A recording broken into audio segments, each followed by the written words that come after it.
My name is Castro, and you've tuned into Leaders with a Mission. And today, you have a big surprise. I have someone who can definitely help you check into your health in a way that can go to the root of the problem. So let me tell you a little bit about him. His name is Dr. Michael Forman, and he is on a mission to help people get to the root of their health problems. Helping people get their health back is his passion. I believe is his purpose. He has a double doctorate degree. That's right, I said it. Double doctorate degree with a specialization in immunology and oriental medicine. He has been involved in the healing arts for many, many years and recently wrote a book called The Root Cause Connection to help people gain back control of their health and be empowered to claim back their health. And with you, Dr. Michael Forman. Hello, Diane. Dr. Michael Forman, I have to tell you, as I was reading your bio with all the bells and whistles, I know you for a long time, I was like, how am I going to capture the essence? And like I mentioned to you, I went down to the heart of what it is, which is that you are so invested in healing from the source rather than managing and putting like little band-aids on top of things. And that's something that I want to commend you for, and I want to thank you for stepping into leadership into that. Mm-hmm. And we're here because guess what, people? We have his second book, Root Cause Connection, The Only Pathway to Evolutionary Harmony when it comes to health. Can you tell us a little bit about how was the journey of creating this and what is this book about? Well, the book is about the one problem that we have in health, the real problem that we have in health. And it seems to be so difficult for the experts to say it. And I don't actually know why, although I spent quite a bit of time myself trying to delve into smaller and smaller and smaller bits of problems to understand them deeper. And it wasn't really until I completed a lot of work in immunology that I understood what the main problem is. And the main problem is immunological deficiency that's caused by stressors, things in our environment that are incompatible with our biological system. They just don't match. There's a mismatch. There's biology and there's modernity, and they don't match, and it's making us sick. And our adaptation to these stressors and this mismatch are diseases, is cancer, is autoimmune diseases, is the plethora of chronic degenerative diseases and just chronic diseases in general. So I have really decided that it's very similar to, there's a stairway and it has water at the top. And so I can stand there and I can wait for somebody to come there. And as they start slipping, I can heroically run out and grab them. And I'll be on the 6 o'clock news. I'll be a hero. I'll be an expert, probably be promoted to the next level of what I do. Or I can put a sign up that says wet stairs. Don't go down there. Or like clean the stairs. Or clean the stairs. But more importantly, I can warn people in general. I can let people know the hazard that's right in front of them, but it's just not glamorous. It's not sexy, and it's not a big moneymaker. Got it. What I'm hearing you say is we have grown as a society, and we have created these new technologies and these new things that make our lives easier or faster or convenient. And with that, there comes a price to pay when we forget to come back to basics and to our humanity, like what's true for our body, like what is really works with years and years of evolution that has kept us healthy or that has given us the ability to heal on our own. Am I reading you correctly? Similar. It's, the notion of thank God for modern medicine that saved humanity from extinction is preposterous, of course. Yet it's a prevailing thought out there. But it's not true. If we needed hospitals and doctors to save humanity, of course, we'd all be dead already for a very, very long time.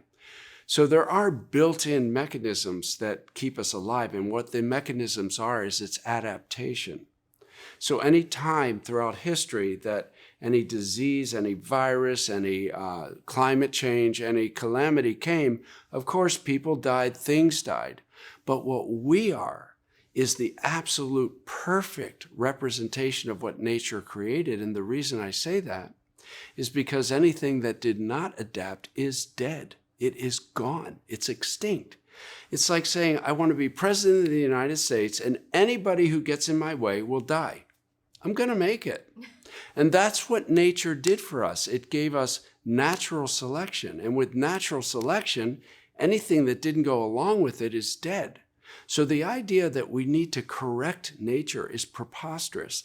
We actually have to return to it back to nature, because it's the only thing our biology can operate on and exist with. I love that. Yes.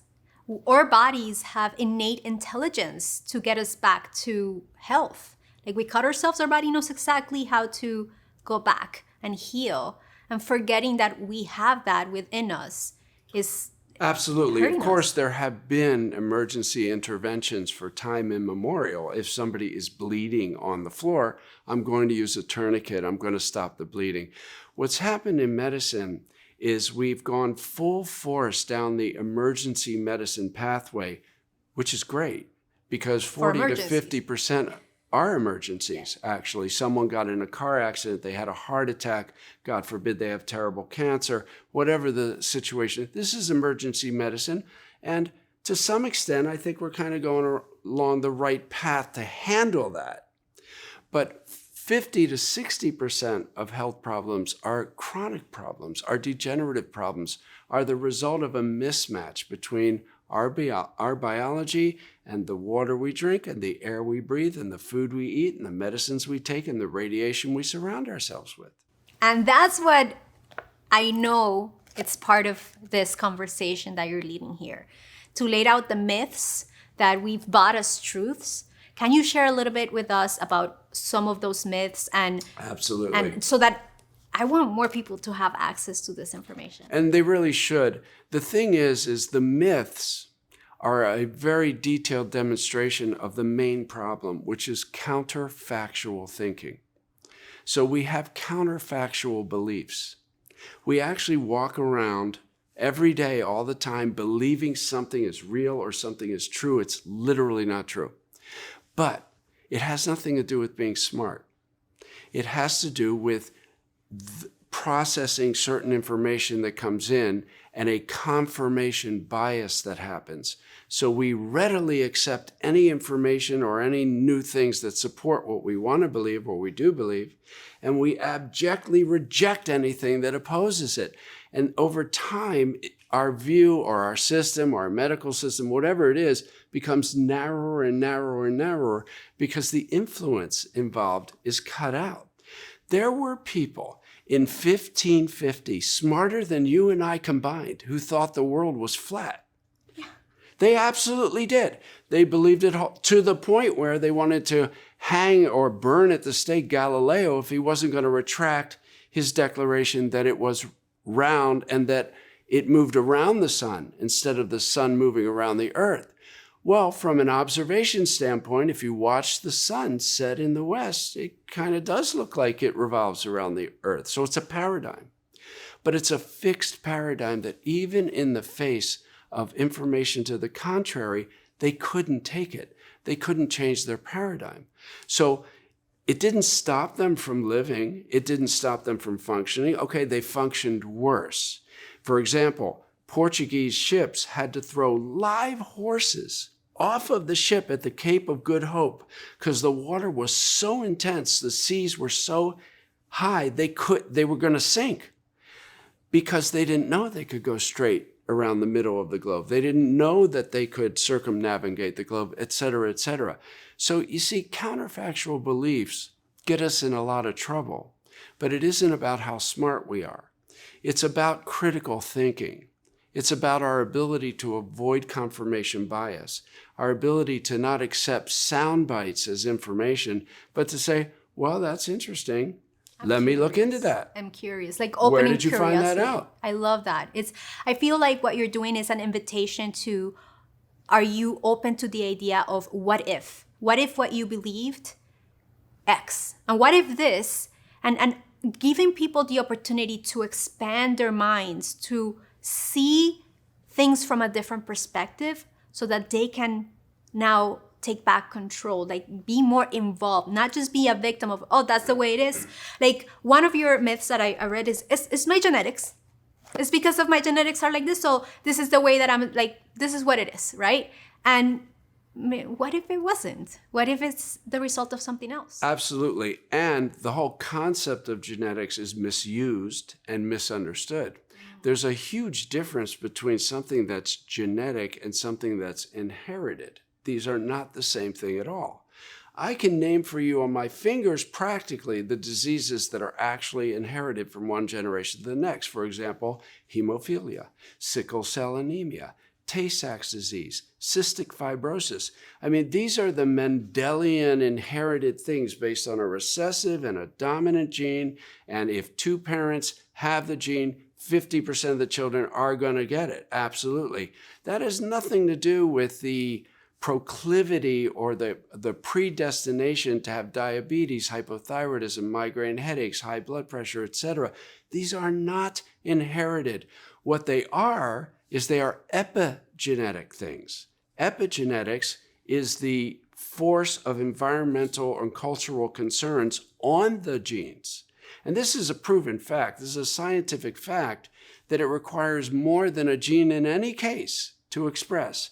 It requires actually 4 full different factors for a gene to express. And out of the 3 billion pairs of genes that have finally been mapped as of 2003, not all understood, most of them are dormant. They don't act. We have genes from 1 billion years ago that just have no place in the world now and will never express, but they're part of the chromosome.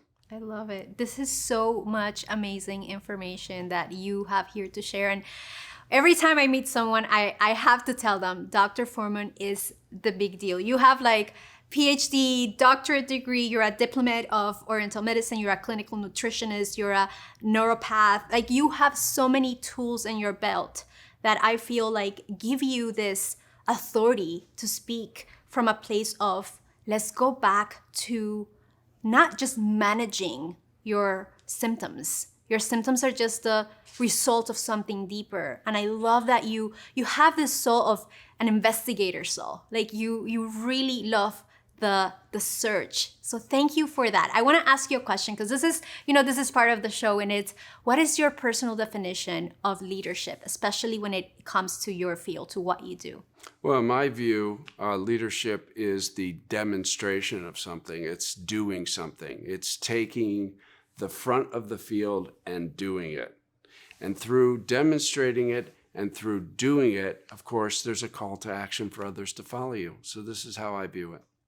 That's beautiful. And I feel like you are taking the lead. You are being brave and speaking truth so that we get to know more in depth what it is really going on for our health and for our children, and to create a better future for ourselves. So thank you so much. And before, because this is obviously what I want to put in every person's living room, but I also wonder, what are books that inspire you? What are things that you feel people, if they get their hands on them, they will have a bigger perspective? What would you recommend people reading? Well, the most informative and influential book I've seen in the past 20 years or so is Sapiens by Yuval Harari. Noah Harari, a professor at Hebrew University in Tel Aviv, who wrote this book, Sapiens, that truly puts into perspective modern development as it has related to evolutionary reality. This is a very good fundamental foundation for people to understand who we are actually, biologically. What were our ancestors doing? How have we evolved, created? What has been eliminated from the world and the environment? And how does that relate to what we're doing now? And how does that relate to where we're beelining to? Dr. Forman, so where can we know more about this? Where can we find more information about the book? Where can people find you? Well, the best place to find me regarding these concepts is a private Facebook group we call Root Cause Connection. So they can join our group at Root Cause Connection, very informative. There's a live interview every, there's a live interview every Monday at 3 o'clock. And that interview is taped. You can also go to the website, www.rootcauseconnection.com, or they can even call my office for a consultation. And then I'll tell you the number. It's 305-741-2102. Beautiful. This is functional medicine at its best, integrative in all the ways. Thank you so much. So much for doing all you do. And for all of you who are looking to amplify your mission to the world with the power of video, I'm going to ask you to visit us at forproductions.com. See you on the next one.